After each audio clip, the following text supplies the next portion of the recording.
welcome to the Hendrick Hudson Board of Education meeting. Today is October 10th, 2018. Can we please rise and pledge allegiance to the flag? I pledge allegiance to the flag of the United States of America and to the republic for which it stands, one nation, under God, indivisible, with liberty and justice for all. Okay, our first order of business is to get our agenda in order. Can I please have a motion to approve the agenda as presented? Second? All in favor? Okay. Can I have a motion to approve the consent agenda, or does anybody have anything they want pulled? Okay, then could I please have a motion to approve the consent agenda? Second? Second. All in favor? Aye. Next is our donations. Sorry. We have two donations tonight. One is a donation for Frank G. Lindsay Elementary School PTA for $819 to supplement the costs for arts and education. So thank you very much for that. We're very happy anytime we have any donations to help our schools. The second one is to approve donation from Ahold from Buchanan Verplank. And that's in the amount of $144.58. Ahold is a rewards program that generates funds for school districts by shoppers. So we thank everybody who's shopped because your contributions have proven very worthwhile. Can I please have a motion to accept the donations? Second. All in favor?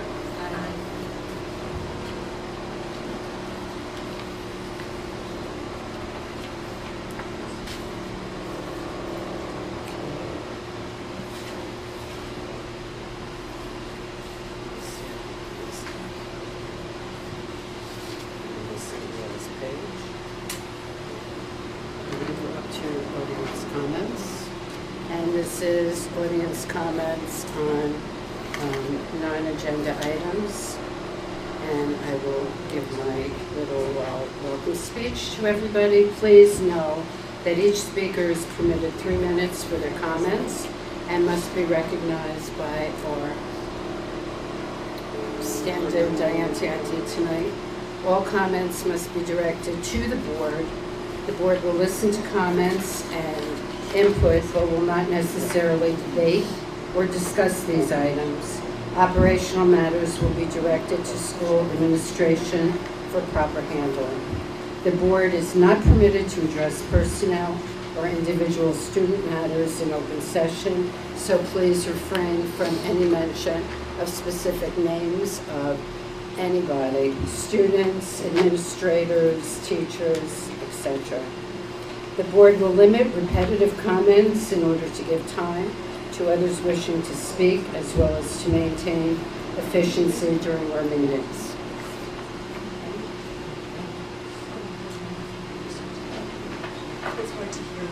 Oh, is it? Okay. Was everybody able to hear me? Okay, thank you. Do we have anybody signed up to speak? No. And with that being said, the superintendent's report. Okay, we have a very important, lengthy, and I would say long overdue presentation to talk about our capital project. And long overdue I mean because we've been waiting for the project of this magnitude for many, many, many years. So I'll keep my comments short. School has officially started, and if your high schoolers don't know it yet, they soon will, because the 5-week progress reports have come out. So we call it a 5-week progress report. Some kids call it a wake-up call. So to the parents, make sure you check the portal email your kids' teachers so that you know what's going on inside the classroom, so you can work with us on how to help some kids who may be struggling after their first 5 weeks. Hendrick Hudson was well represented on Sunday at MetLife Stadium at the New York Jets game. Our cheer team participated in a number of different activities before, during, and after the game. That was an opportunity that they were afforded through some connections we have with the New York Jets, but also because of the outstanding and long history of success of our cheer program. Speaking of athletes, Pam Lowe. Pam is a senior from our high school. She is the Con Ed winner. She's also a great volleyball player and will be taking her volleyball skills to Rider University to continue her career playing volleyball. So that's exciting. And I'll wrap up my comments with an email that a few of us received today from a parent of a student who recently graduated from our high school who wanted to share some good news. So he is a male student, but I will substitute his name for this purpose. We will call him Hendrick, as in Hendrick Hudson, but I do want to make sure I read this. She writes, "Wow, I received a very nice surprise in the mail, which is a testament to the outstanding education Hendrick received while at Hendrick Hudson High School. He was selected into the National Society of Leadership and Success, Sigma Alpha Pi. Keep in mind that Hendrick has not even completed his first semester at Binghamton University, so I'm guessing that this honor is based on his AP scores and college credits that he received while a student at Hendrick Hudson High School. These credits placed him at the sophomore level before even entering his freshman year, and I wanted to let you know how proud I am of his accomplishments and thank you all for the wonderful education he received." So it was apropos that we received this just a couple hours ago and wanted to be sure I shared it with the board because amidst all of the activities we have going on as an organization, this is really at the center of what we do. So I wanted to make sure I shared that with everyone. Thank you very much for doing that. I'm sorry if I'm going off and on. I hope everybody can hear me still. I am going to switch around committee reports, board committee reports, so that we can have the capital project update. And I'm sure we have people here that are looking forward to hearing about the project as opposed to hearing about board committee reports. So does anybody have any? No? Okay, thank you. All right, then with that being said. Well, facilities, and it's coming up. There's other committee reports though, so Mr. Hopperter, would you like to introduce? Sure. So as I said moments ago, we have been waiting for this sort of presentation for many, many years. So KSQ and Saban are with us. They are architects and engineers and construction managers who will shepherd us through the $18.5 million project that the community approved last May, overwhelmingly approved.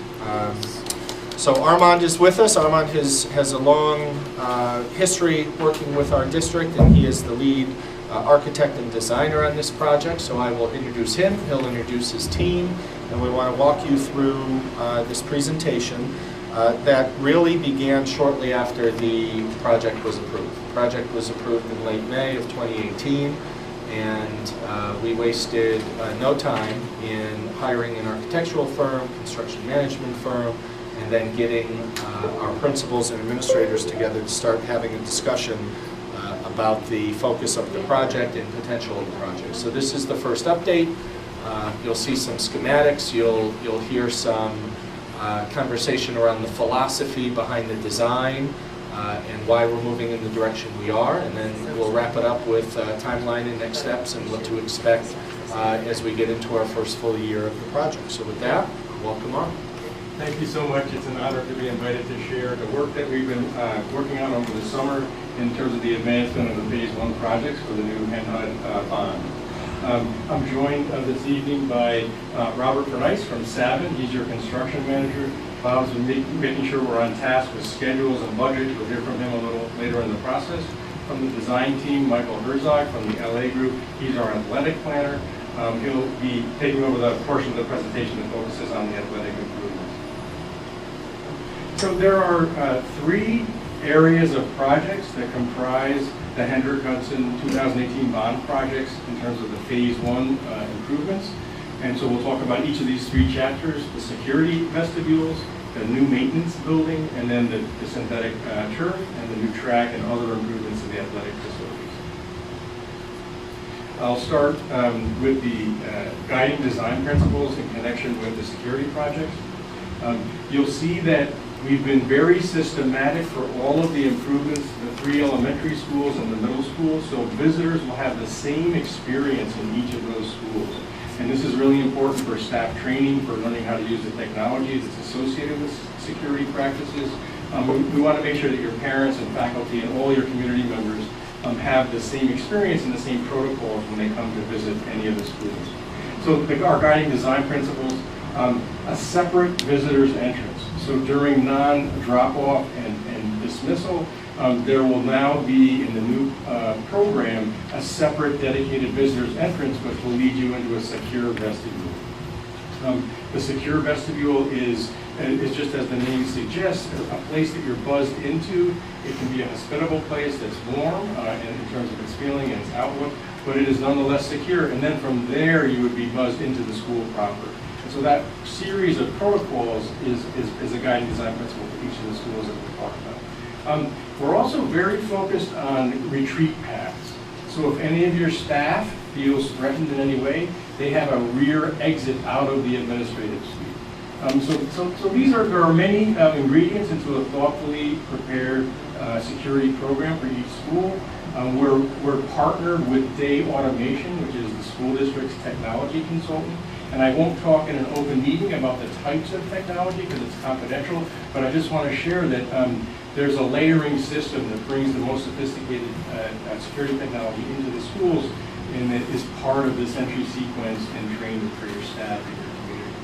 We'll move right to the Blue Mountain Middle School. I'll mention that your principals were directly involved in the development of these plans. In fact, John Owen did his own plan that he shared with us, and we actually took some great ideas from it to develop this plan. And I'll skip right to the main entrance. So this is the main entrance to the school, which is between the original school that was built in the early 60s rather, and then the addition that we put on sometime later. So as I said earlier, during drop-off in the morning and pick-up in the evening, these doors would all be open. There's actually 3 locations along the south edge of the middle school where students would come and go. Those are supervised. And then when those doors are closed, this would be the new secure vestibule that we're talking about. So we will, as part of the program, take an existing window opening, carve it down to the floor, and then put a doorway in and create a dedicated secure vestibule. And I'll just spend a little bit more time on the middle school because it becomes repetitive as I go to the other schools. There will be signage that directs a visitor to this new door. There will be a camera where you press a button. An administrator inside the suite will look at the camera, what's your business, and then if it's appropriate, buzz the person into the secure vestibule. The secure vestibule can have soft seating, it can have signage. It's not intended to be prison-like, but something that's more like a parlor or something that's more inviting and something that you're feeling more positive about. So from there, each of the schools would have a greeter's workstation. The workstation will have the technology. We're talking about taking licenses and scanning them and creating a sticker that's a badge to get you into the school. This actually is how it works in the school district in the county where I live and where my children go to school. Once you get through the first few weeks, you become very accustomed, and your name is already in the system. So it's really the first time that you spend a little more time. Our monitors for the cameras would also be at the greeter's workstation, and then once that business is conducted, the greeter permits the person to come into the outer office, and then finally into the school proper. That's your business for the day. There is a requirement to do a general rehab of the overall administrative suite. So we have a principal, an assistant principal, a shared conference room, the 2 administrative assistants in a common work area, and then retreat paths for everyone that would work in the space. So if anyone wants me to drill down on any subject or have any questions, I'm happy to answer those along the way. I'm going to now move to BV. And to the, before we go to the blow-up plan, I'll just mention that, yes. So there are two windows here, one from that work area and one from the greeters area, is that right? That's correct. So, Are those like sliding windows so people can pass out? correct. And so those windows will have a bullet-resistant film, and they're typically little sliders. And the idea is that there's also from the administrative assistance area a window into the space, so that the administrative assistants, if they need to cover for the greeter, or just to be aware of who's entering and who's sort of coming and going to school. You also mentioned taking driver's license information. Are we going to be doing anything with biometrics? I'm sorry, I couldn't hear the last word. Are we doing anything with biometrics with the systems? So I believe that part of the program is being discussed, and I'm not comfortable, I haven't been part of that discussion in terms of a decision at this point. I might defer to the superintendent. I would just say in lieu of taking licenses, you know, if you take a license the first time, then you get biometrics, you do a fingerprint, and then you don't have to worry about a license again. You just fingerprint in every time. So- Then your privacy Talk issues. about that. Armand mentioned Day Automation. Day Automation works with us in a number of areas, and one is the technology infrastructure of our security operations, our existing cameras, the hardware, the software, all of the capabilities. So that's on their radar, that they're putting a package together for what experience visitors and parents would have when they enter. What we do know is whatever we do, it needs to be consistent, but they're looking at that. They're looking at the, as Armin said, the license scanning, and we would likely purchase a software license to do background checks to the extent that schools are afforded certain information, sexual predators, felons, those sort of things. But that's on their radar to come and present to us. That's not part of the infrastructure of tonight's discussion. That will be layered in after. Because I thought when we had spoken about, visitors coming in, on the safety committee, we were talking about potentially having different color lanyards. Would you be able to just slide in a name tag?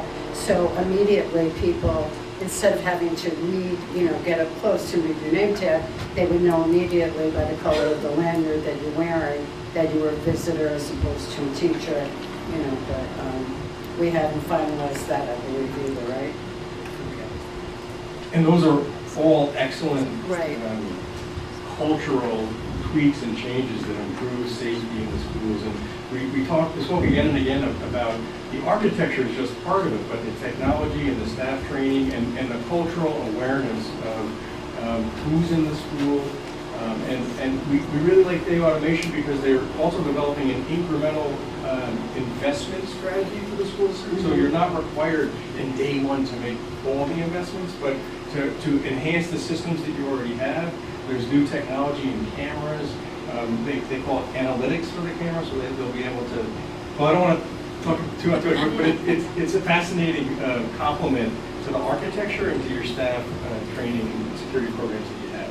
No, but I think it's a very good idea to have basically the same type of entrance in all the schools so that parents and visitors are familiar with procedures and nobody feels, uncomfortable with having to go through whatever they go through. They learn it and there's a better comfort level. Yeah, it's a better system. And also, staff, once they're trained, can move from school to school. All those procedures and protocols will be identical, and it'll become embedded in the culture at Henry Hudson. All positive. You also mentioned bullet-resistant film before. Is anything being done with the doors? Are the doors going to be any different, or ballistic doors? So where we are in the process is we're hopeful that we get the board's blessing to move from the schematic level into the technical drawings that we send up to the state education department. We actually need to send those up about 5 or 6 weeks from now, and that's to allow us to get the building permit and then go out to bid in time for the summer of 19. And our aim, it's more than aim, we will be prepared to go in the ground and to build these projects next summer, so that come September, we've had time to to train staff, and we're able to open the new schools with these protocols in place. So you're asking some details that I haven't completely vetted yet. We are talking about for metal stud walls, putting in, there's bullet-resistant layers that we can add to the sandwich of the wall, so it doesn't have to be a block wall to be bullet-resistant.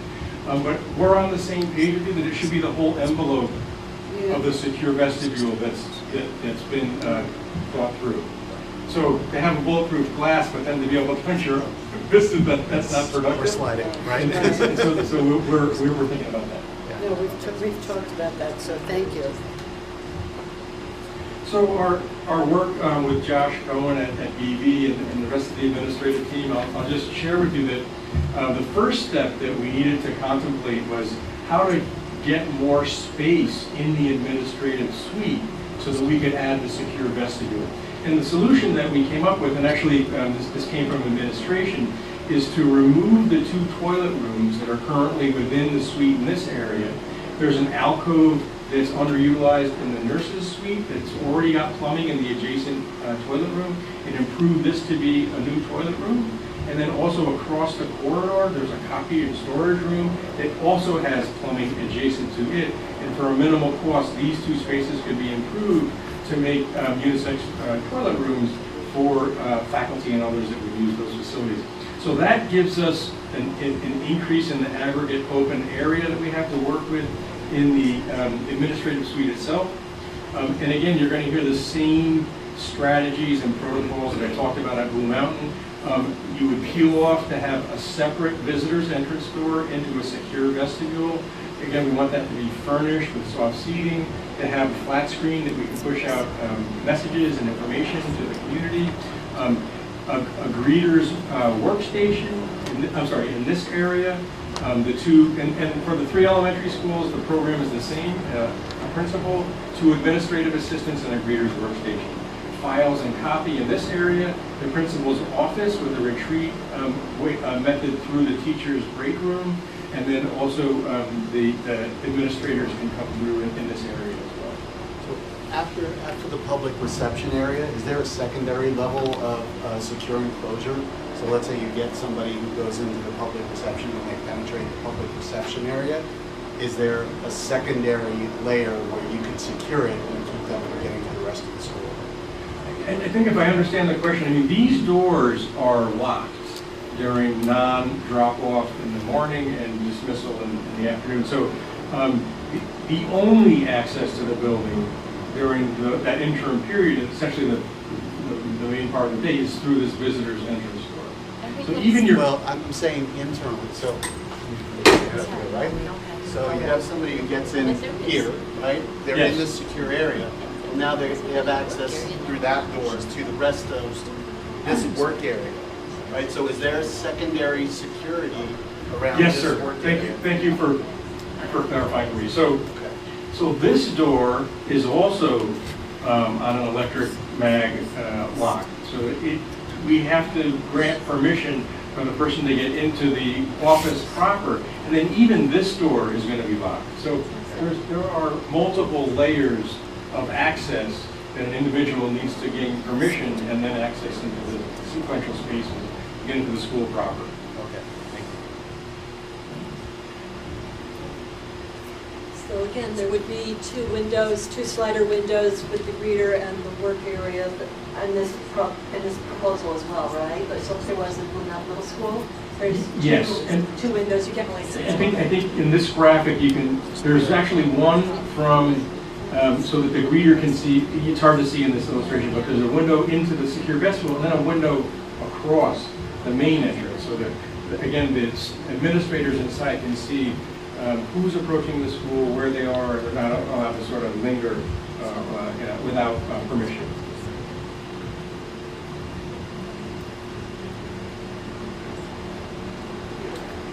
So at Frank G, one of the, or the challenge for this school is the various levels that the building exists on. And so the sidewalk level is at one elevation, the lowest elevation, and then this wing is at another elevation, and then the administrative wing, where Donna's team is at a third elevation. And the most economical method that we contemplated is for ADA access to come from the right side of the plan in this location and be able to have the secure vestibule door up at the elevation of the administrative suite in this area.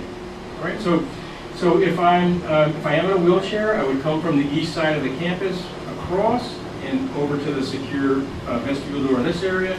If I'm able, I would go up the stairs and then in this location.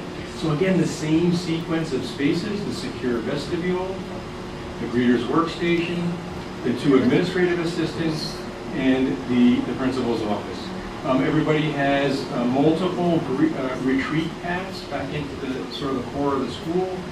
Again, this door would also be on a secure lock, so it's the greeter that's permitting access into the office and then into the school if that's appropriate.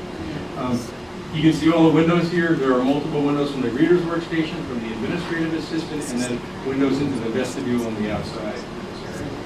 So nobody's using this. That's a closet in there, Ellen? In the public reception area? I believe that's correct, yes. There's a closet. Yes. We tried to steer clear of plumbing, so where the plumbing for the administrator's toilet room is located, we didn't need to disturb it. We were really, the superintendent was super clear. We're not spending dollars unless it's an imperative and a requirement, and we were able to sort of work around some of those pieces in a thoughtful way and not have them take away from the plan. And all of the principals had input into the design. Say one more time? All of the principals, I know my microphone. Yes. Had input. Multiple meetings, yes. Okay. So we started the process with administration. Then we had workshops with all the principals together, and then individual workshops to sort of refine the plan. After the board sees these plans, we're planning to have one more meeting on site so that the principals' teams can be familiar with the plan, and sometimes they have insight or questions that would lead to improvements to the plan. Okay, I just wanted to make sure that everybody was having input. Understood. So, I'm sorry, and maybe this is a conversation discussion for later. The closet, what was the point of that? The closet is where some of the, this one? where Yes. some of the computers are. Servers that- Okay, no, I was thinking it was like, I was thinking it no, was no. for use, I was gonna No, be no. like, there's. That'll be locked. Yeah, I wouldn't want The to put PA something like is that. there. Yeah. Okay, that's fine, that would be locked up. That's what my question was. Thank you, Okay. Enrique.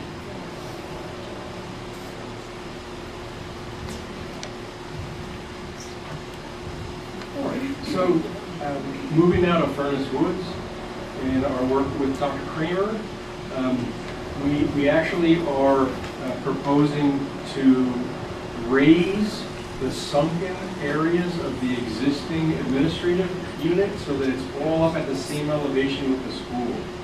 And the solution is to bring an ADA ramp actually out from the parking area. So if I'm in a wheelchair, I can get up to this new porch level underneath the existing canopy. It would be at the same elevation of the school. We looked at a number of options. We looked at ramps. We looked at having an ADA lift. And this was both cost effective, but also functionally just simplified the building and how we access and use the space. So we would be building out new construction in a renovated fashion for the main entry vestibule, the secure vestibule in this area, the greeter's workstation, the shared administrative area, and then the principal's office. So the principal has a retreat path through the nurses' suite in this location, and then the other administrators can get out into the school in this area. And again, I'm spending a little bit less time because it's repetitive in terms of purposely the strategy. But that's very smart. So if we could change gears and talk about the high school, if we're ready to do that. There were three overarching strategies that we worked with Jim on at the high school. And the first and perhaps the most overarching was this idea of compartmentalization. And the idea is that by strategically adding doors in specific locations during off hours, as an example, we can compartmentalize access to the athletic facilities at the high school. And right now, you're able, in the current configuration, once you gain access into the high school, if you know your way around, you can get to the basement, to the upper levels, and so on. And the idea is, if we have an athletic event, we can block off certain doors and contain access only in those locations. Similarly, with the theater program and access to the theater, we've also looked a lot at the glass on the north side of the cafeteria. We're looking into the cost to put that film on the glass also, but equally important, we proposed the addition of a security fence that would physically keep people away from the glass. And we're talking about having a landscape quality, so it wouldn't be a chain link fence, but something a little bit more thoughtful. But the idea is to prohibit individuals from getting up to the glass and getting up to the cafeteria in that area. We're looking at making modifications to the door hardware so that it's more unified and more in sync with the compartmentalization strategy. And then we're also adding technology so that the historic hall that you come in through would be a secure vestibule. And we're thinking about technology that allows you to scan your own license. And then the greeter who's inside the safe part of this, actually in the curved part of the secure DS, would have, through a microphone, will be able to talk to the person, see that their license is scanned in, and then let them have access into the school property. So what is the security risk that fence is addressing? So what is the potential scenario for, let's say, an attack right there?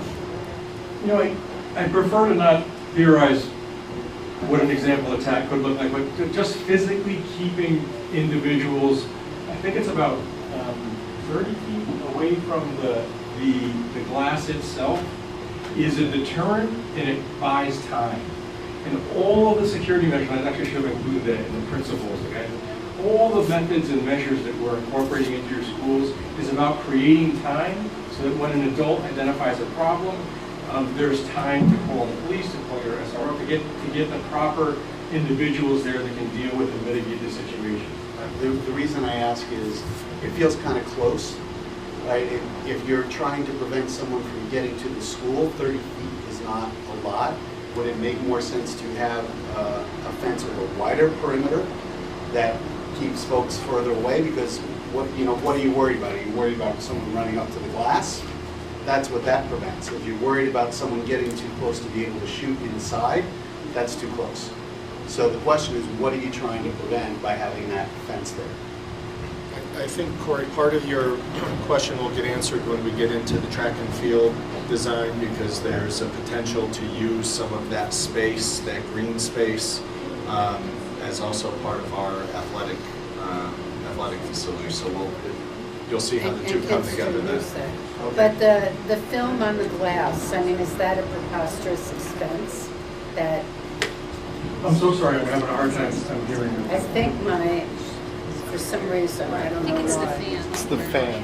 Oh, it's the fans? The cost of the film. She's asking about how expensive is How the much, film. right. So I'm going to phone a friend here. Do we have a sense of the cost per foot of the film, or is that something we would? I think that's the question.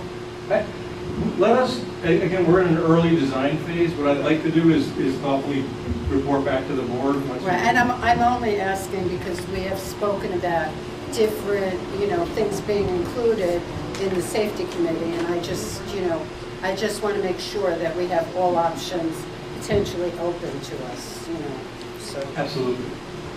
A different question.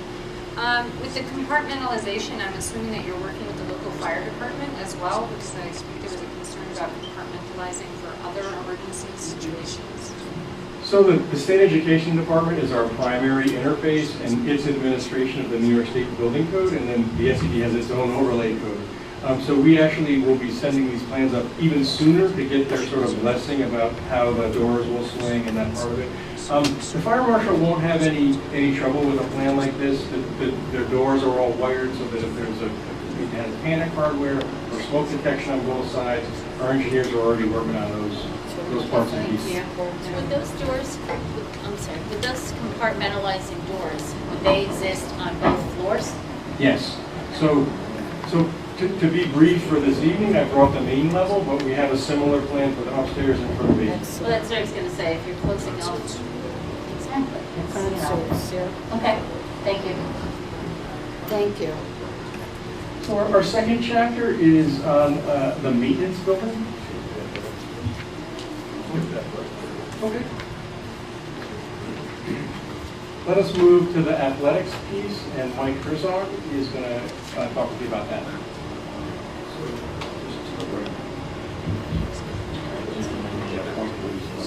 Yes. Thank you as well for inviting me to the meeting here. I used to sit on my local board of education, so I know all the hard work that you folks put in, and it's important for your kids and your community. Thank you. My name again is Mike Herzog. I work with the LA Group.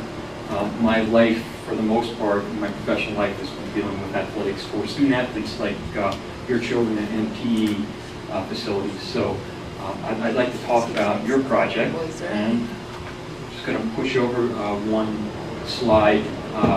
So we have two main features of your project. I see that some of the numbers got, there's dark dots where I had numbers before. I'm sorry that something happened in the, when we made that print. But two main features. So we have your existing track.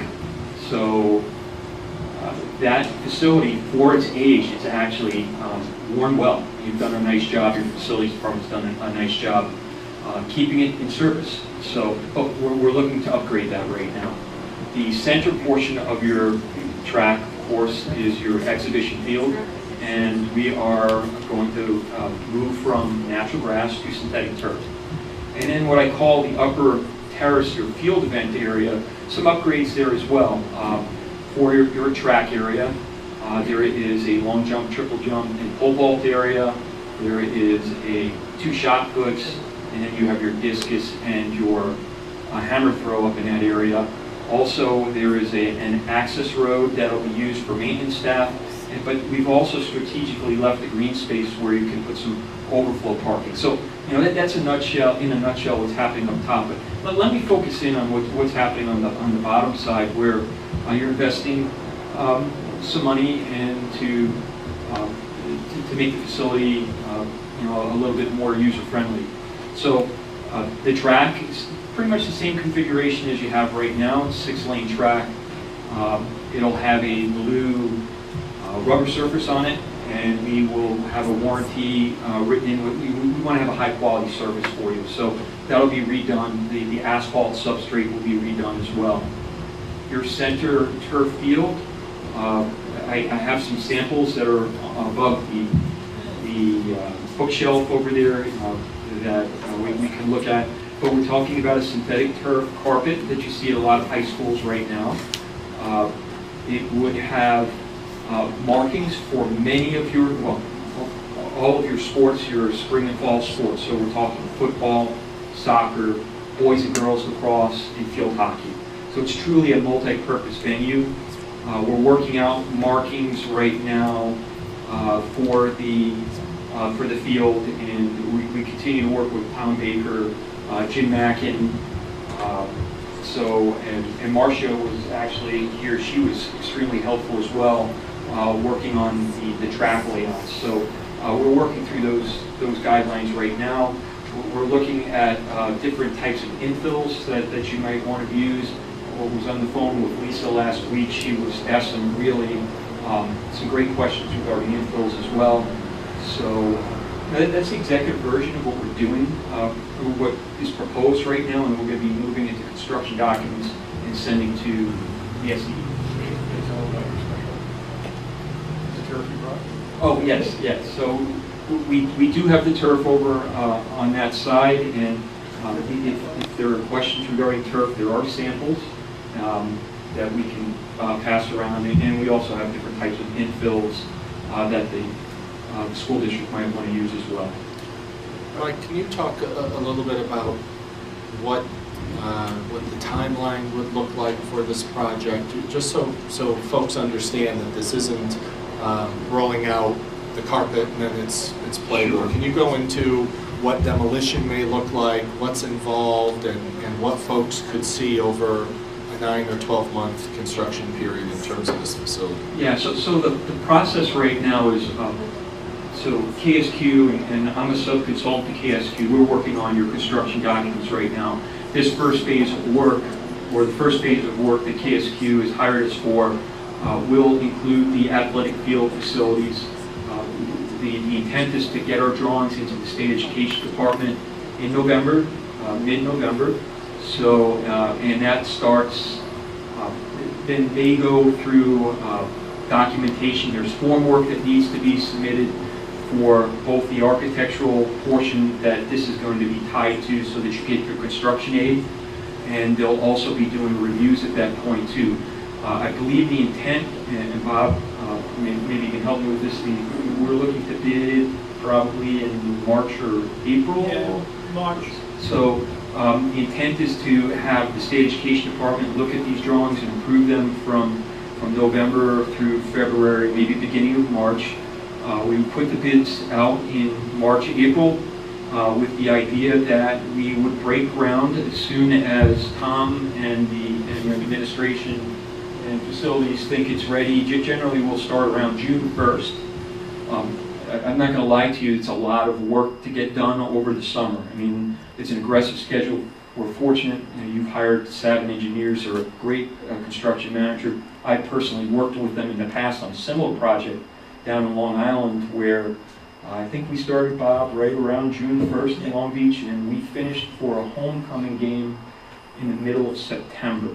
Middle to the end of September. Yeah, so that included a turf field and a total track renovation similar to what you're doing as well. In fact, in that facility, we even put in probably about 1,500 bleacher seats as well.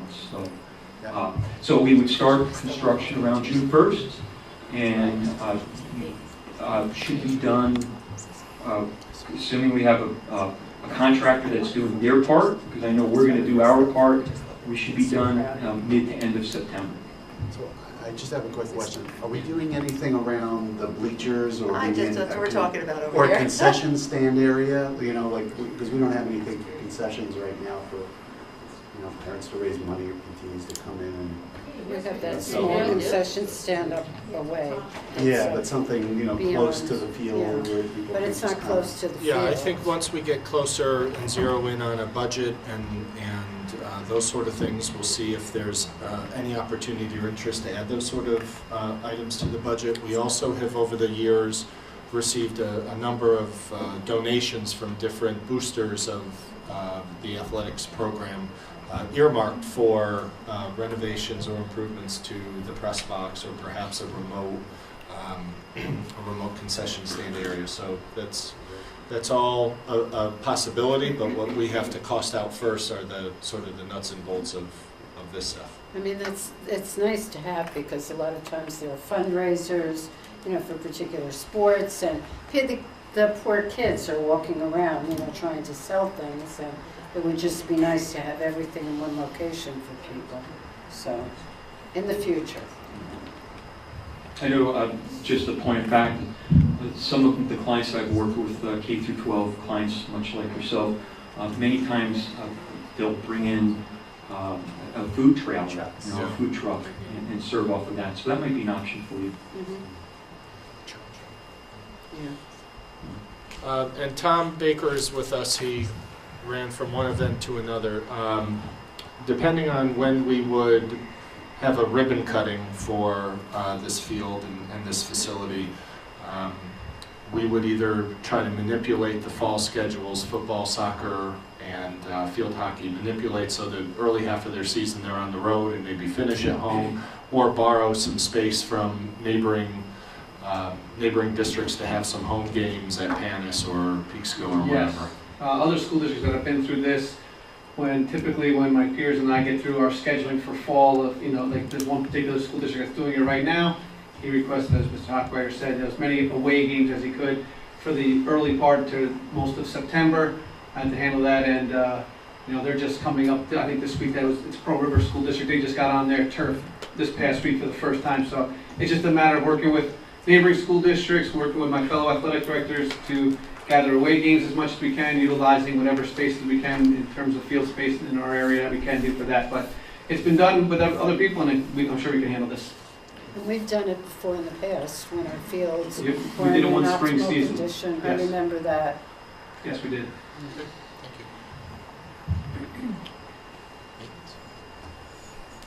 you. Any other questions? Does anybody have any questions?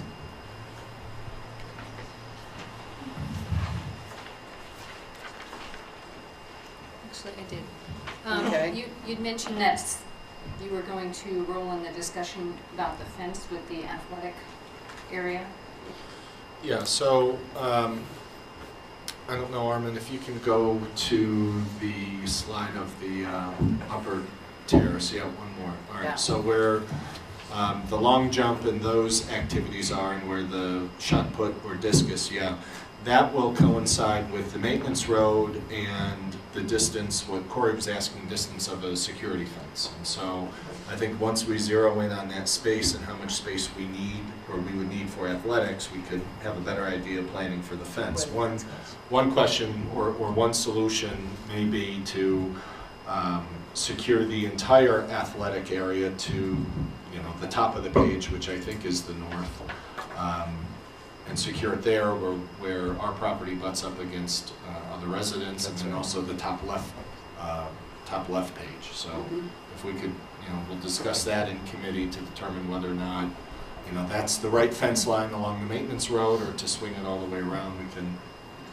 but that is a very limited amount of space with this proposal, which is okay, because that area, when you look outside of the glass walls of the cafeteria, isn't the most desirable. So to eat it up with legitimate space is a good thing, and also to be able to cordon off that space for particularly Friday night football games. It's a madhouse over there. So if that space is dedicated, it helps corral everyone back to the Main football game. entrance, right.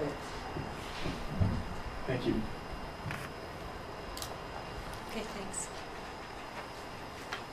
So the last chapter before we go to budget status update is the new maintenance building. And as part of due diligence, we did study 2 potential locations, one right across from Frank G and abutting the student parking lot in this area. So that's location A. And then location B, which is indeed where we did develop the maintenance building, is tucked in behind the little piece of forest across from the district office in this area.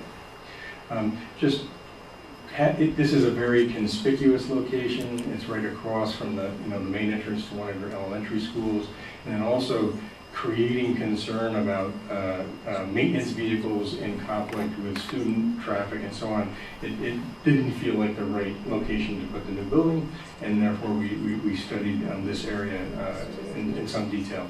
One of the homework assignments that we completed with Anthony Orlini is to identify all the pieces of equipment, and our team figured out the footprint, and that allows us to make sure we can accommodate each piece of equipment, whether it's inside or outside, and where it would be ultimately located. This maintenance building project allows us to collect equipment that's being stored and tucked in different areas and campuses, and get it into one safe and secure location. It's going to allow your staff to do regular maintenance and repairs and again in a safe and secure location. So we've seen other districts make these types of investments, and indeed we will be building one of these in Croton Harmon in the spring, and so we're learning. We had some lessons learned there that we're bringing here to share with Hendrick Hudson. The blue rectangle in this illustration is the proposed 4,000-foot footprint of the new maintenance building. The area in gray would be the enclosed yard. We're proposing to take back some of the scrub brush on the flanking side of the lower district office parking lot, and also some into the hill in this area. So As a conceptual site plan, we would relocate the dumpsters so that the garbage pickup truck would have direct access in this location. We have a separate driveway with a guard arm that would give access for the maintenance vehicles into the secure yard in this area. A fence on all sides to secure the yard space itself, and then access to the building in this area. So this will be a proper building. It'll be heated, it'll have insulation, lighting, security, electricity, and so on. Do we have plans to maybe replant for some of the trees that we're taking down and put them back up, put other trees up somewhere else?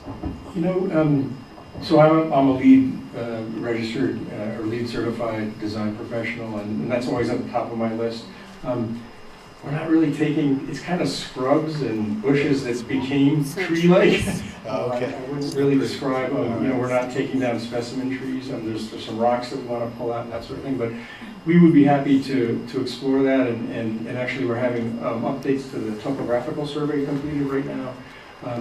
There's a depression, and we suspect a lot of fill in this area, so we're really, I think, taking like an underutilized, not a great part of the campus and making it into a contributor.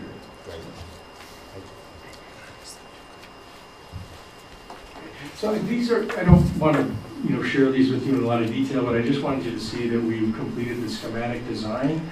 Anthony Merlini is our main stakeholder that we meet with to talk about the plans.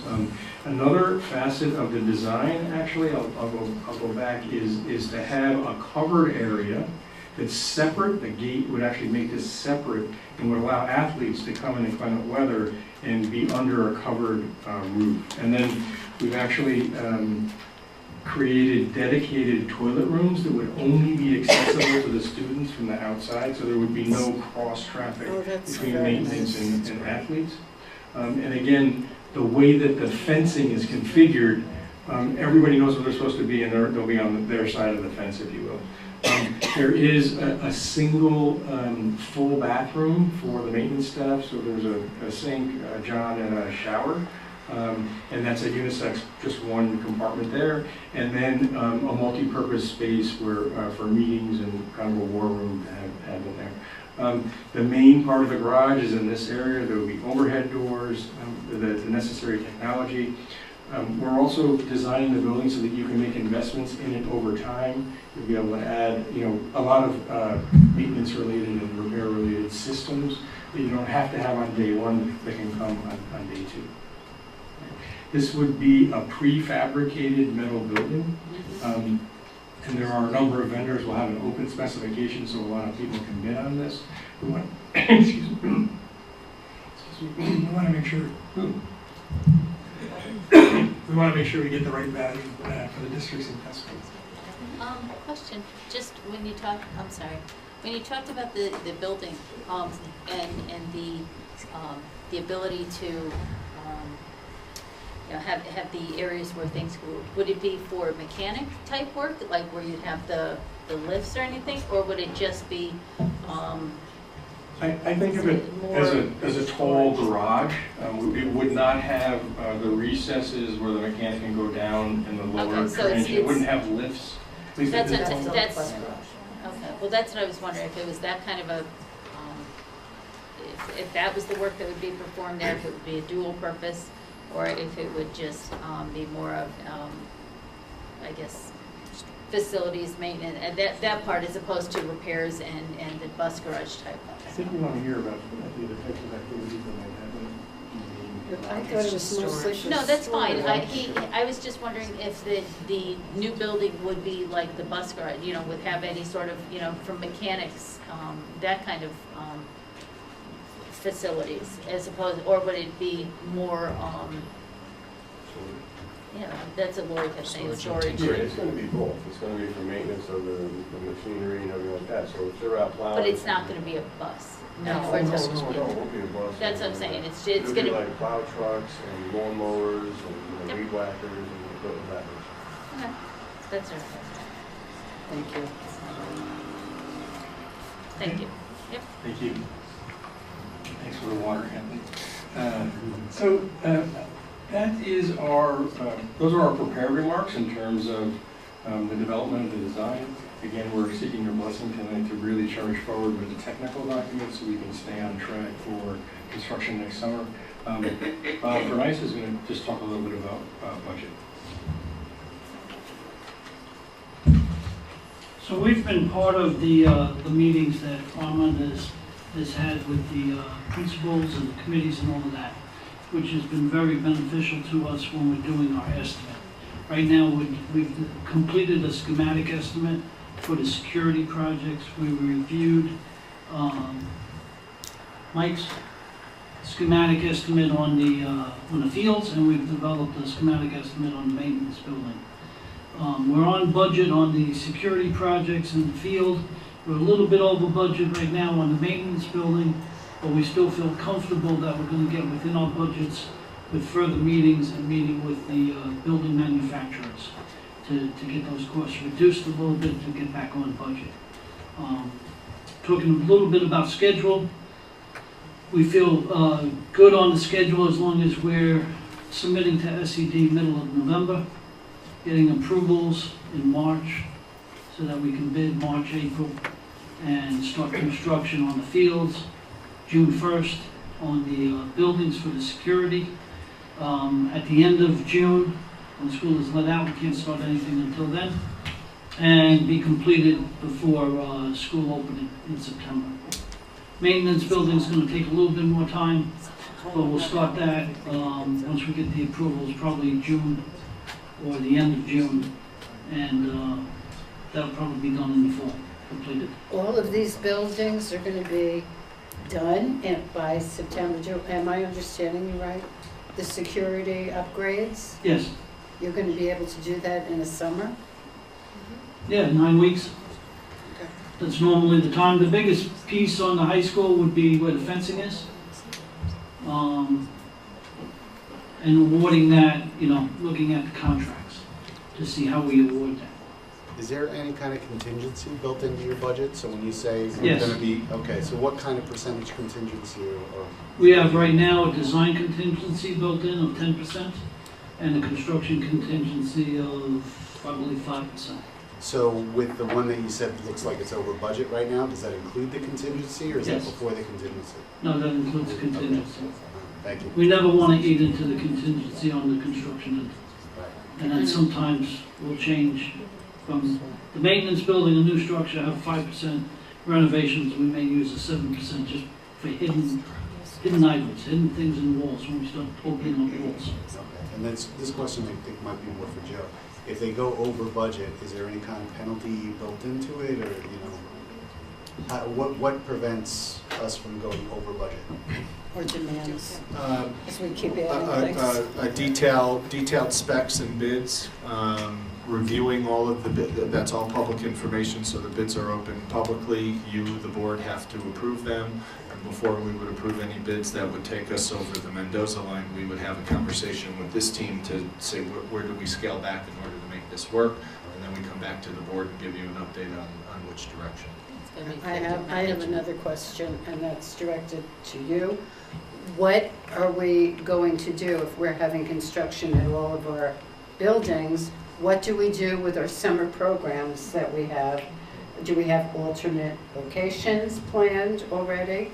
The idea would be to isolate the work, and it is isolated to all of the main offices right now in the 4 schools.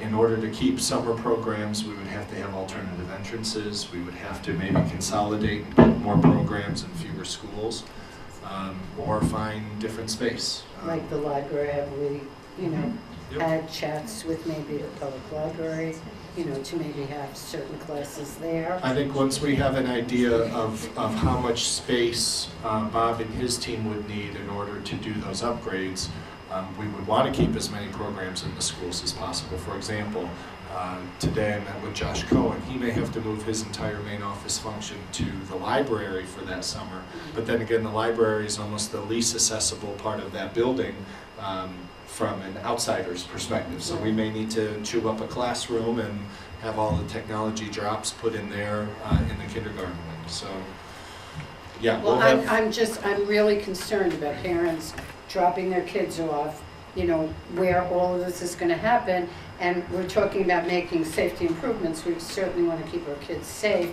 as they're being dropped off and participating in summer programs. So I There's think alternate places. we've got, you know, a lot to work out. So. And The scheduling will be part of our further discussions with the committee. The elementary schools, you know, your work area is in one location. At the high school, it's all over the high Yeah, school. I So know. that may have to be phased in. That may if have to there's be certain redirected. areas. You're right, absolutely. I actually have a question about that with the high school, because I know this school year goes relatively late until June 25th or 26th, something like that, and June is finals month, basically. There's a lot of construction and noise going on. Well, you don't want construction and noise where you have finals going. Yeah, we'll have to put together a schedule, and we may have to move some things around that last couple weeks of school in order to give these guys access quicker in order to be done by September 1st. Yeah, the scheduling piece is more for the high school in the fields. We've already started talking about where the children have their regents testing and how all work will have to be worked Right. around there. Right. Thank you. Schedules. Thank you very much. You're welcome. We do have a graphical schedule that charts, actually from when we were retained at the early part of the summer of 2018 through the fall of 19. And one of the pieces I just wanted to mention is that the blue dots represent the SED's new third-party review procedure. And if we were to submit these projects for a traditional building permit through the Albany traditional process, it's about a 40-week process right now. So that would mean we're not really starting these projects until the summer of 2020. And we made a recommendation, indeed we talked about this from the very first meeting, to make an investment in the third-party review process. The SED has developed a methodology where a third-party architect and engineer reviews our drawings in, let's say, 10 to 14 weeks, as opposed to 40. And that helps us take some of the risk out of the schedule. And I would like to have our building permits in hand in February. That's our goal. And then we can get out on the street. And the sooner we can get out to bid,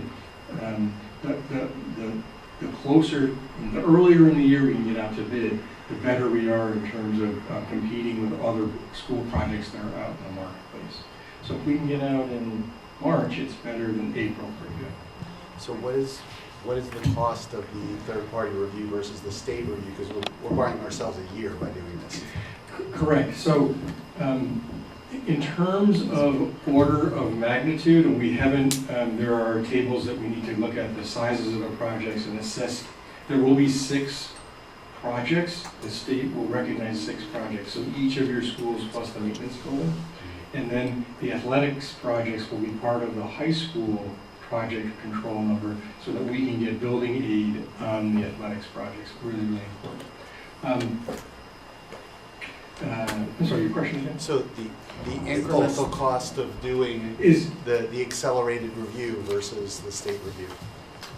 I would like to come back and give you a final number, but order of magnitude is $50,000 for all So projects. $50,000 to buy us a year, which is... Correct. And so just the escalation alone and the loss of certainty in the schedule, we think is a good thing.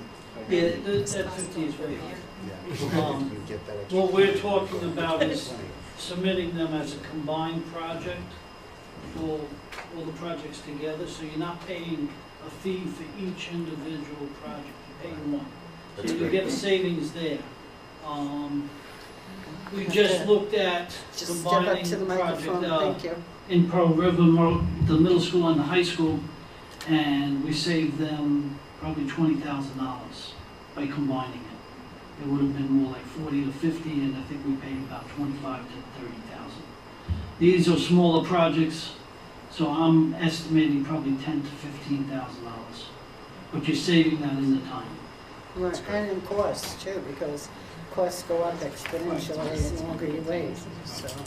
Well, it's the time value of money, right? Right, Saving absolutely. us a year. Just to give And you an for, idea, you know- when we were in the same situation, when we were doing the ETC, And we did it through a third party and it cost us $10,000.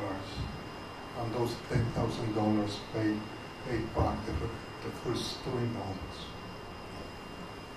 Yeah, I'm trying to get the website notes, but I can't download it right now. No. I took it. Yeah, can we upgrade our cell service? We'll report back with the exact figures. And That's what we're part of the talking next about, steps. keeping costs down. That's right. Here we go. Can talk to Laura. So any other questions for Armand or the team? No, Well, thank you very much. That was Thank great, you. really great. I would sincerely like to thank everybody for coming to do the presentation. I would also like to thank our facilities committee because I know how much time you have put into all of this. So thank you to everybody who's been invaluable in this whole process thus far. And our next steps are we're going to deconstruct this presentation as well as get some other images from Armand and his team, and we'll update our website, school-specific, in terms of what to expect. Right now, if you go to our website, you click under Capital Project, and you go to Furnace Woods, you'll see a one-pager on what the project will include. We'll add this information so folks can see the design and what to expect. We've also sent this presentation verbatim to all 5 principals, and I've asked them to put this on for discussion at their either October PTA meeting if they haven't had it, or their November one, and have made myself and Anthony available to come and give a very school-specific presentation. So for example, at Furnace Woods, we'll talk about Furnace Woods, but we'll also share with them what to expect at the middle school and high school. So we'll be on tour over the next 6-8 weeks, and PTA meetings having these discussions also. I know Mrs. Teresi had spoken about that last night at PTA, so that, you know, they're going to have the next presentation, the next PTA meeting, there will be a presentation. So I think that's really important for, you know, the PTA presidents to be aware that we're going to be doing this. So, thank you. Okay, with that, we move to audience comments on agenda items. Again, did anybody sign up to speak?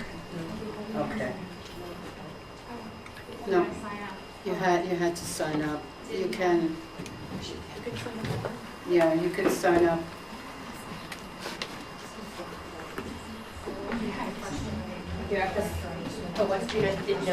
Now, going forward, yeah, this is how our new procedures, there should So should we be, just sign up, Even if we're not sure if we're gonna have a question? No, you can Yeah. sign up as the. Yeah, that doesn't make the sense. first, you know. No, but I That's one of mean- my bullet points here. That doesn't make sense. excuse me? Well, it doesn't make Wait, sense wait, to have to wait, sign up to address something that's said. All right, It's well, long, a lot of info. yeah, we do.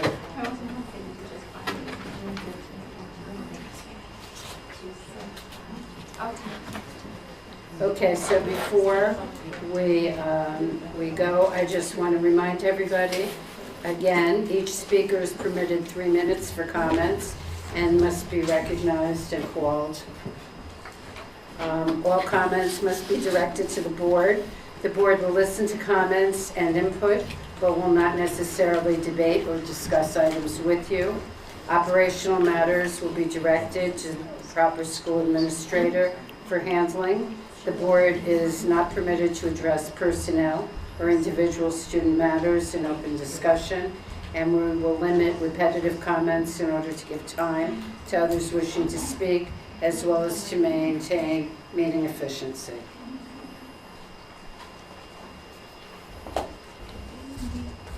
One of my questions was actually for you. Yeah. Okay. Sorry.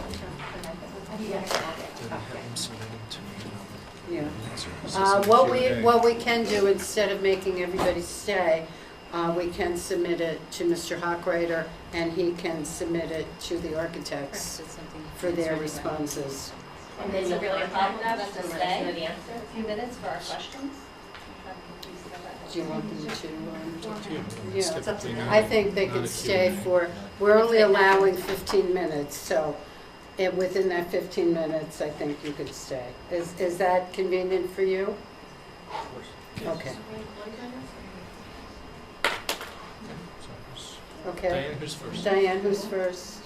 Sabrina Santucci Pereira. You have to, please sit down until your name is called, thank you. I know these are new procedures, but we're trying to conform to New York State School Board Association. Do I need to rules. introduce myself, or am I good? Because you called me.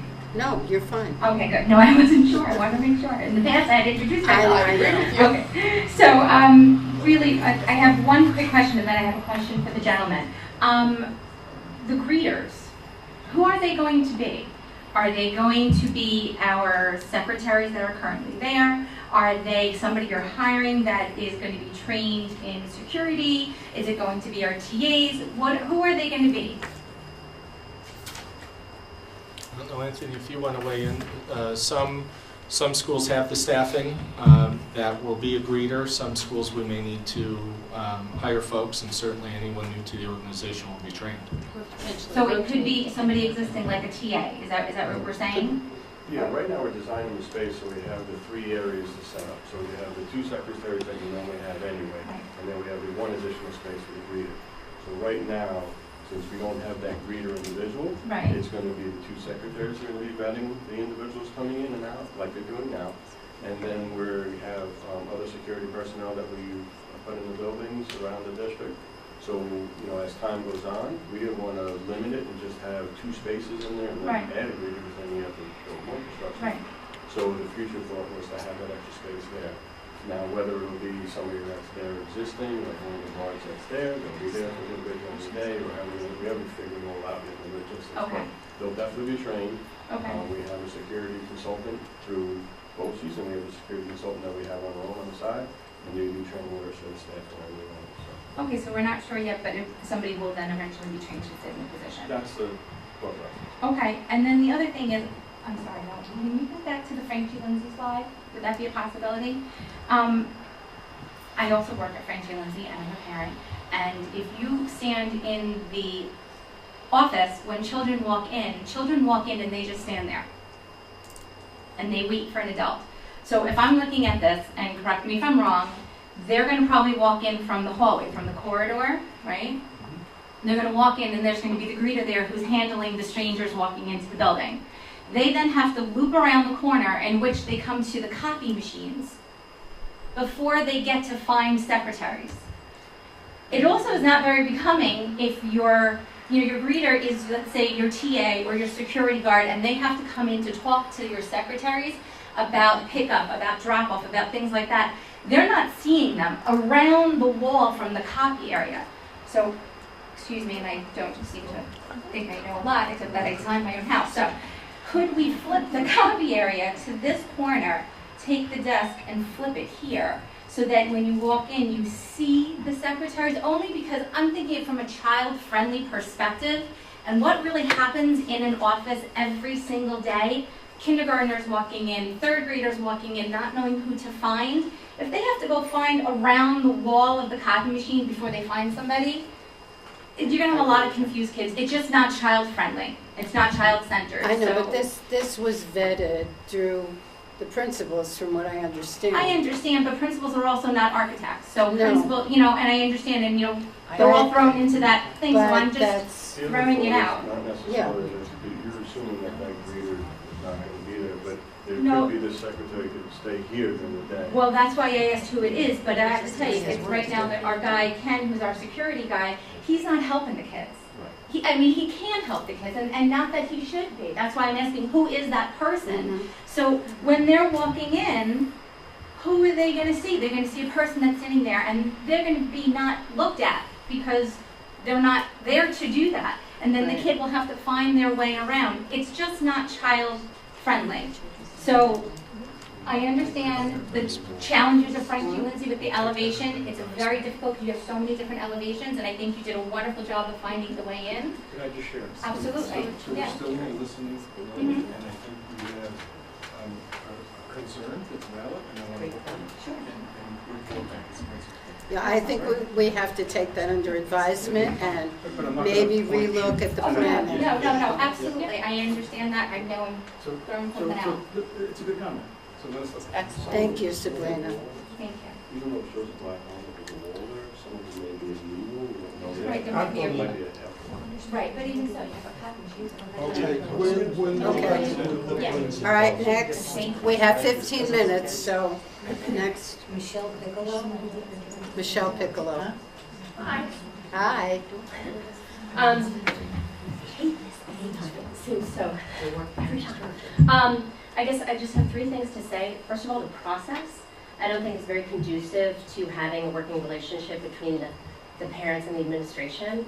It feels very, very rigid. It feels very unfriendly. It's very intimidating as a parent wanting to say some things. To have to sign up before I even know what's going to be presented, to even know if I had questions. I actually wasn't coming here and planning on speaking, but I know I'm a loudmouth, so I figured I probably would, but it wasn't my goal. So I know this is a new process that you guys are trying to follow. I would request that you guys rethink it a little bit, because also being told that you have 15 minutes is really stressful. And there may be someone who has a really good point who doesn't want to speak up because they're intimidated, or they're afraid that they're taking up the 15 minutes of time, or whatever else. So I would request that you rethink that. If, I have to tell you, if we go above the 15 minutes, you know, and it's somebody who has not spoken yet, we don't have a problem with that. Where it becomes a difficult situation is where people get up and speak multiple times. I understand. That we have to. I understand. Yeah, and we basically had to change our procedures. You know, there is a booklet when you walk in that perhaps you didn't know. I was late. Yeah, that, you know, Child. explains the new process, and it is online. Okay. So I mean, am even if it's sorry, online? we don't want you to feel intimidated, But, you I know, mean, at all. honestly, even if it is online, it still doesn't address the concerns, I know. because if someone does come up, I mean, there's not many times that they can be heard by their peers and by the administration at the same time. And something that someone's saying, and again, I don't think it's necessarily that someone comes up and says the same point again and again and again, because, and I know that some of the meetings. You would be I was surprised, here for Michelle, a few. really. Oh, I was here for a couple where, You would be yeah. very surprised, yes. Right, but I guess if I could just request that it's sort of an open dialogue and that it's a work in progress.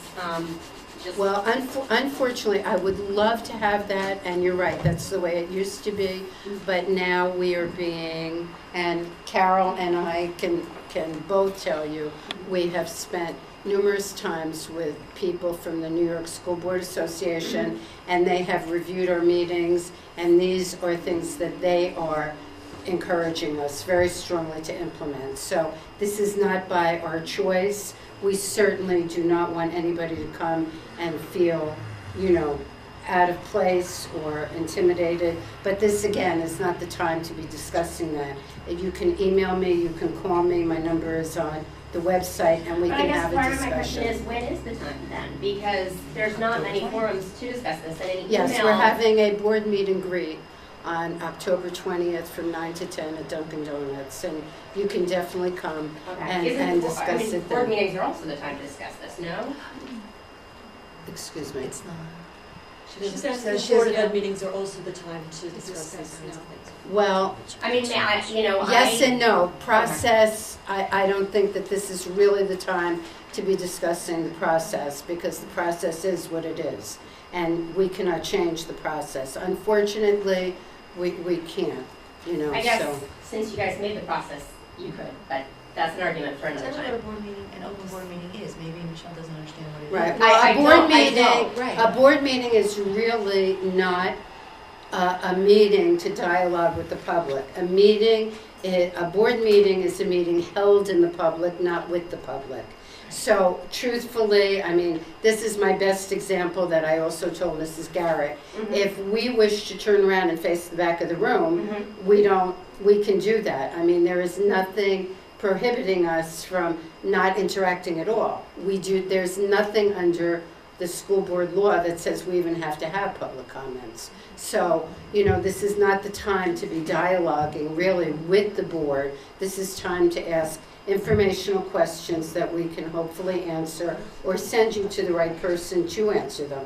And that's what I'm saying.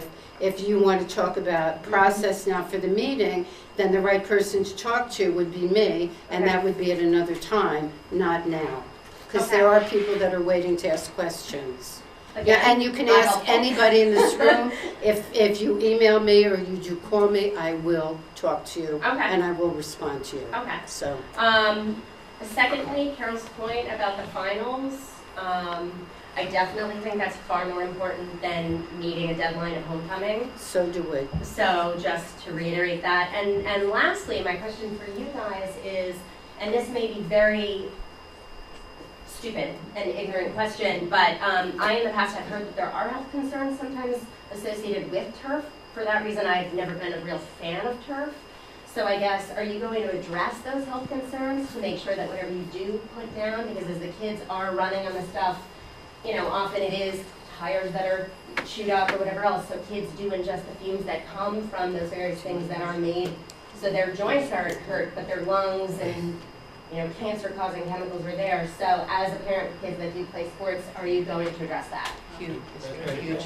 This is a big concern. That's a big issue. So, Mike, just make sure you speak into the microphone, because this is a big one.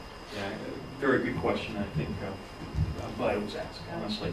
And we hear that a lot, questions like this.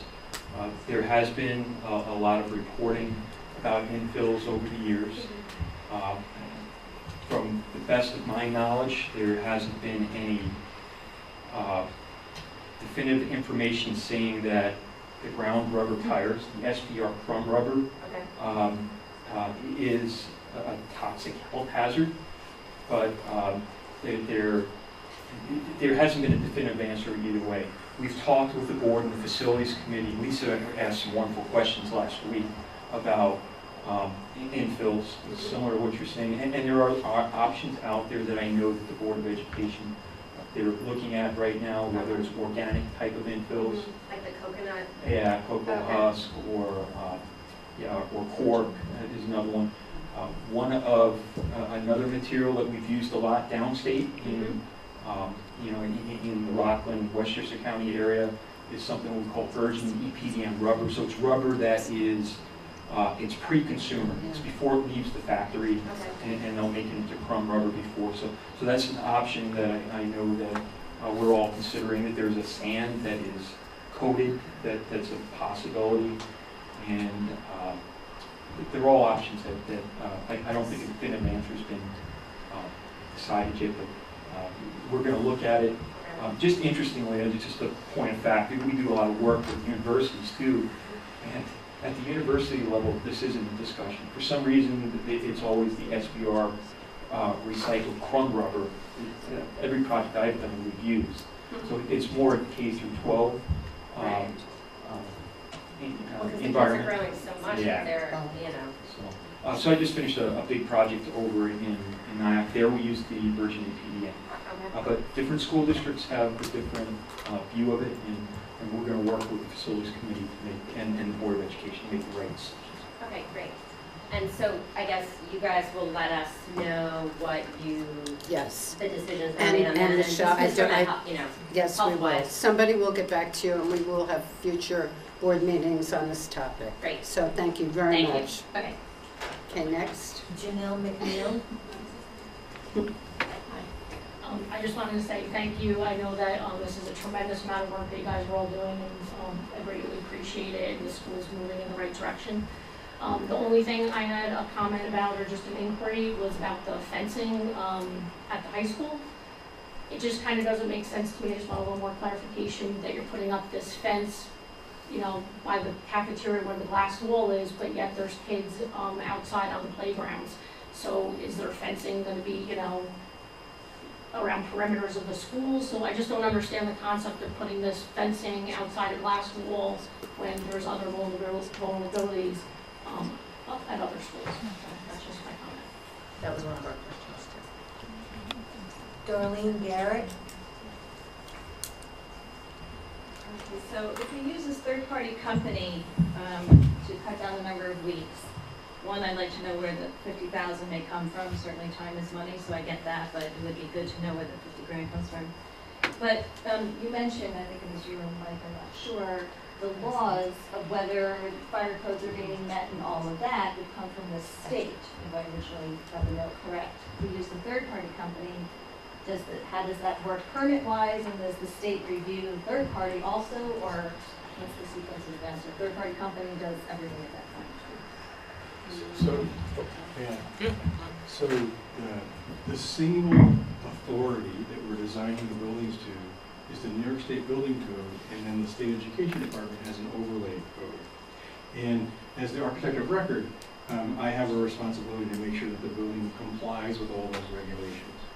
Now, historically, the State Education Department in Albany reviews the drawings for compliance with the code and then gives us comments. And what they've done is they've developed a strategy where they've allowed an outside reviewer, and their function is to review and make comments. They don't take on any liability. They're not administering the code. They're taking on the review responsibility. We would still get a list of comments. We make changes and updates to the drawings, and then we are furnished with a building permit. So then Okay, so their findings go back to the state and the state's involved in every step of the process. The drawings are still submitted to the state. Their project manager reviews the overall package for completeness and for compliance. The state has pre-vetted the architects and engineers that are qualified to be third-party reviewers. They have their own requirements and guidelines for how the strictness with which they review the drawings. And then all that data is fed back through the SED up in Albany, and then the permit actually comes from the SED. So will we be bidding out to these third-party companies, or have we chosen one? No. Has the board decided that's the way we're going? So 2 years ago, the state did an RFP for architectural and engineering firms that would like to be qualified to be third-party reviewers. That list is all vetted and it exists. And when we submit our drawings from Hendrick Hudson, the state will give us the available list for our firm to pick from, and we pick from a team from another part of the state. So we don't want a conflict of interest where another firm in Westchester is reviewing another firm's work, and that way it's sort of everything is appropriately administered. And then SED decides on the fee. No matter who we pick, SED, correct. It's a fee decided by SED, not by yours or by RFP. So, Do we know based upon what calculation is it? amount of money in each of the projects. Oh, okay. So what Bob and I need to collaborate on is how the projects are bundled. And if in some districts, the bundling strategy can reduce the overall fee because the reviewer is reviewing a sequence of projects rather than one. But I don't want anyone to take the number home for tonight, please. Okay. We're very early in the process, but there is a number. Right. And I'd like to go through the bundling strategy and make sure we get date on everything and then report back. My point was that if it's 24,000, beautiful, but I don't want you to think it's a tiny number, but it's definitely not going to exceed 50,000. So it based upon how you bundle each project within the overall project. Is it taken as an overall or each separate project and then? It's taken as an overall if you submit it as an overall. So right now, let's say their range is. You have to go up to the microphone, please. Thank you. Let's say their range is 1 million to 3 million, and we have $1 million project, and we have another $1 million project. Well, you're paying that fee twice. But if you put the two together, you're paying the fee once.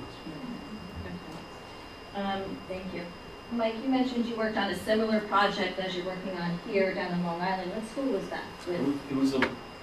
It was a Long Beach City School District, so southern half of North Nassau County. Okay, and I think you also mentioned Croton. What school was that? I didn't work at Croton, Oh. but I recently finished a rather large project across the river at Nyack. And mentioned by Bob that we're over budget in the preliminaries on the maintenance building. Mr. Merlini, one of the things I don't see on the homework that was done, I think that was Mike, was on the small equipment. There doesn't seem to be any quantities on a lot of these things.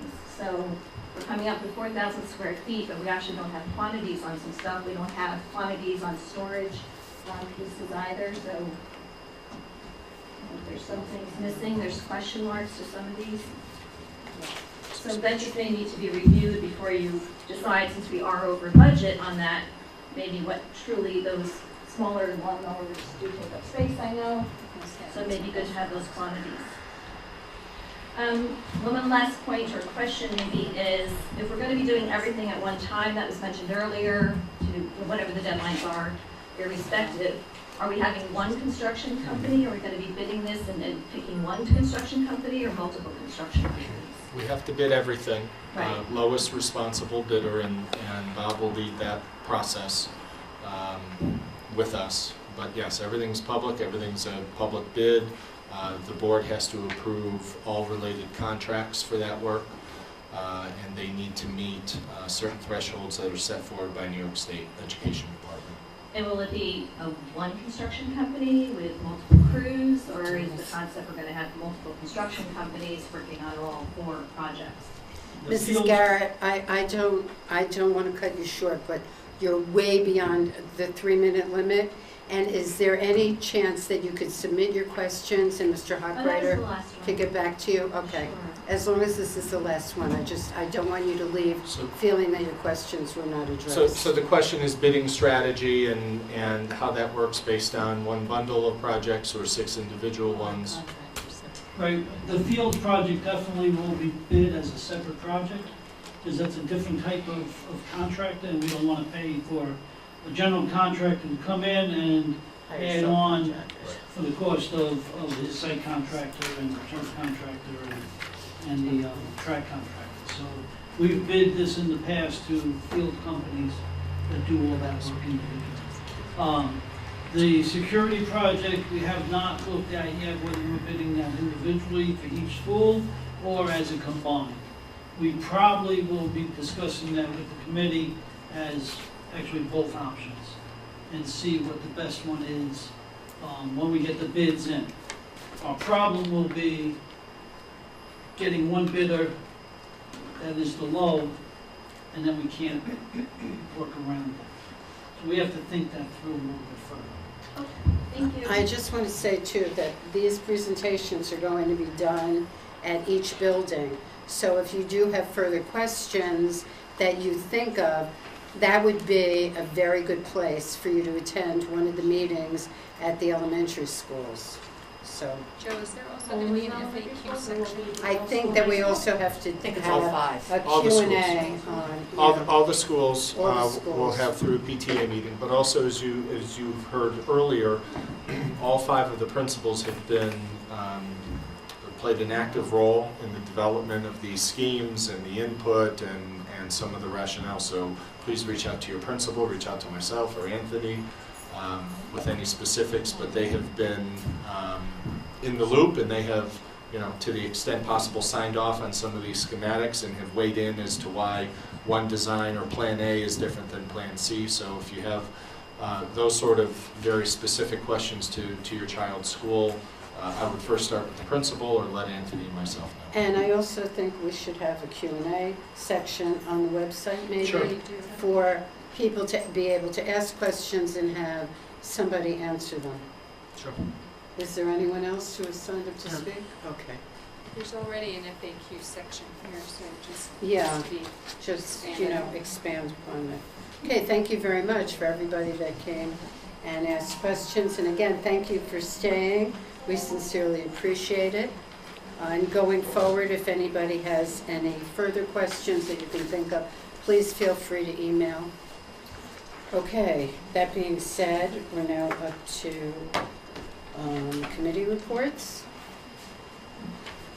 I can't think facilities went. Well, I think facilities has been well covered, and thank you so much for everybody on facilities. Lisa? I went to the BVPTA meeting, and just to report on that, they have their October 20th Fall Family Fun Day coming up from 12 to 4. So encourage everybody to come out to that and help support BVPTA with that. After Dunkin'. After Dunkin' Donuts, come on, it's at 12 o'clock, so they can do both. That's why we scheduled Right. it. Get all sugared up. Everybody all sugared up, there we go. All right. And the other thing that was discussed at that particular PTA meeting was concerns about the kindergarten class size. And we had some discussions around that, and possibly the possibility of whether we could break class sizes up, break classes into smaller groups and things, and that was a discussion, as well as Anthony's nose, and the fact that the elementary schools are no longer taking that trip. So that was brought up as well. Really? Why is that? I'm not entirely certain. We've been doing that for years. Nobody has been doing, nobody, I think it became an issue with the buses. I really think that that played a large part in it. And then I know at Frank G. Lindsay last year, the PTA itself took over the class trip and they opened it up for, you know, families to be able to go and kind of all meet there. So that's something, you know, going forward. It's a shame. Well, it's, you know, it's what people want to participate in, so it is. I think the parking there is really rough. And I Yes. think that that was a concern for the buses, is being, I mean, I'm projecting. but And I think too, with the perhaps- limitations of trips, you know, that the different grades can have, people can pick and choose what they want to do. I attended Frank G. Lindsay last night, and I had attended BV. Hello, you can tell it's been a long night. BV with Lisa. And Frank G. has been doing a lot of very interesting things. Erica Mills led bulb planting, which is exceptional. And they have a lot of very exciting things going on for the future. The Halloween extravaganza is coming up, and Miss Sabrina Pereira has implemented some wonderful new changes coming up for different programs that have been running there. So thank you very much. It was a wonderful meeting last night. Anybody else?